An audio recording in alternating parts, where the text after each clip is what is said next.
Assalamualaikum warahmatullahi wabarakatuh. Di sini kami ingin menjelaskan tentang materi Statistical Process Control dengan memenuhi mata kuliah Manajemen Operasional yang diajar oleh dosen Ibu Syarifah Ida Farida, SEMM.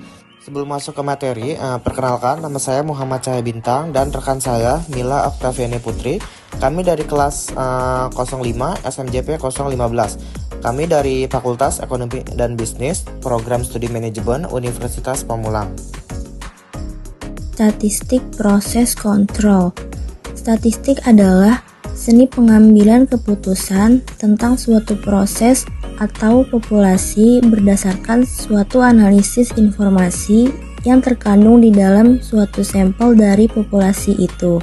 Menurut Heiser, statistik proses kontrol atau SPC adalah sebuah teknik statistik yang digunakan secara luas untuk memastikan bahwa proses memenuhi standar. Semua proses tidak pernah luput dari hasil bervariasi. Selanjutnya ada tujuan Statistical Process Control atau SPC. Yang pertama itu untuk meminimalisir biaya produksi. Yang kedua untuk memperoleh kekonsistenan terhadap produk dan servis. Yang ketiga menciptakan peluang-peluang untuk semua anggota dari organisasi. Dan yang terakhir itu untuk membantu manajemen dan karyawan produksi untuk membuat keputusan yang ekonomis. Selanjutnya, terdapat 7 tools dalam Statistical Process Control. Tools yang pertama yaitu lembar pengamatan data atau check sheet. Tools yang kedua yaitu grafik. Tools yang ketiga diagram Pareto atau Pareto diagram.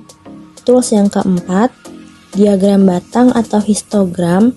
Tools yang kelima diagram sebab akibat atau fishbone diagram. Tools yang keenam diagram pencar atau scatter diagram. Tools yang terakhir atau ketujuh yaitu peta kendali atau control chart. Baik, selanjutnya saya ingin menjelaskan tentang diagram fishbone dalam satu metode Statistical Process Control atau SPC. Nah, di sini diagram fishbone dikenal juga sebagai diagram Ishiwa, adalah diagram yang digunakan dalam SPC untuk mengidentifikasi, menganalisis, dan memvisualisasikan berbagai faktor yang dapat menyebabkan masalah atau variasi dalam suatu proses. Diagram ini berbentuk seperti tulang ikan dengan kepala ikan yang menunjukkan masalah utama dan tulang yang mewakili kategori penyebab yang potensial. Berikut ini saya ingin menjelaskan tentang pertama itu kepala ikan atau masalah utama. Bagian kepala adalah masalah yang ingin dipecahkan atau fenomena yang ingin diteliti. Ini adalah titik fokus dari analisis dan biasanya ditempatkan di sisi kanan diagram. Selanjutnya itu tulang utama atau kategori penyebab. Tulang besar yang menyambung ke kepala ikan mewakili kategori besar penyebab masalah. Secara tradisional, kategori penyebab ini dibagi menjadi 6 elemen yang dikenal dengan singkatan 6M terutama dalam konteks manufaktur. Yang pertama itu ada manusia atau man, faktor terkait dengan keterampilan, pelatihan, dan perilaku operator. Yang kedua itu mesin, masalah yang berkaitan dengan peralatan mesin atau teknologi yang digunakan dalam proses. Yang ketiga material, faktor terkait dengan bahan baku, komponen, atau input yang digunakan dalam proses. Yang ketiga metode, prosedur, teknik, atau cara yang digunakan untuk melakukan pekerjaan atau proses. Yang keempat, lingkungan atau mother nature. Kondisi lingkungan atau keadaan fisik yang mempengaruhi proses seperti suhu, kelembapan, atau kebisingan. Yang terakhir, pengukuran. Penyebab yang berkaitan dengan alat ukur, ketidakakuratan pengukuran, atau kesalahan dalam pengambilan data. Dan yang terakhir itu ada tulang kecil atau subkategori atau penyebab spesifik. Setiap tulang kecil yang keluar dari tulang utama merinci penyebab lebih spesifik yang berkontribusi terhadap kategori besar tersebut. Analisis mendalam ini bertujuan untuk menggali setiap faktor yang mungkin berperan dalam masalah yang dihadapi. Selanjutnya, terdapat langkah-langkah pembuatan diagram sebab akibat atau fishbone. Langkah yang pertama, tentukan masalah atau sesuatu yang akan diamati atau diperbaiki. Langkah yang kedua, cari faktor utama yang berpengaruh atau mempunyai akibat pada masalah atau sesuatu tersebut.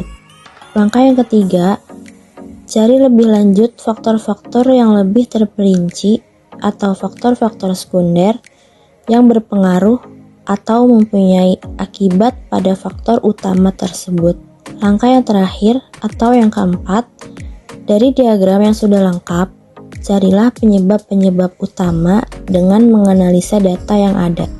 Kesimpulan dari Statistical Process Control atau SPC adalah teknik penyelesaian masalah yang digunakan sebagai pemonitor, pengendali, penganalisis, pengelola, dan memperbaiki proses menggunakan metode-metode statistik untuk meningkatkan kualitas dari suatu output guna memenuhi kebutuhan dan ekspektasi pelanggan.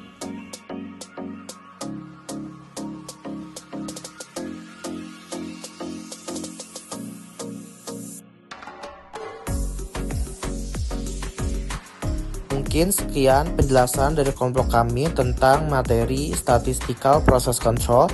Apabila ada kekurangan, mohon maaf. Wabillahi taufiq walhidayah. Wassalamualaikum warahmatullahi wabarakatuh.